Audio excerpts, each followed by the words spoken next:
Did you know that a Syrian queen once controlled one-third of the entire Roman Empire and nearly brought Rome to its knees? In 267 AD, Queen Zenobia of Palmyra launched the most audacious challenge Rome had ever faced. She conquered Egypt, Turkey, and most of the eastern Mediterranean in a lightning campaign. Her empire stretched from the Nile River all the way to the Bosphorus, but she didn't stop there. She declared herself Queen of the East and minted coins bearing her own face.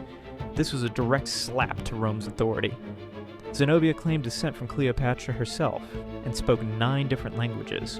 She rode into battle wearing full armor, leading her troops from the front lines. For 3 incredible years, she controlled Rome's wealthiest territories and trade routes. Emperor Aurelian had to personally lead a massive campaign just to stop her.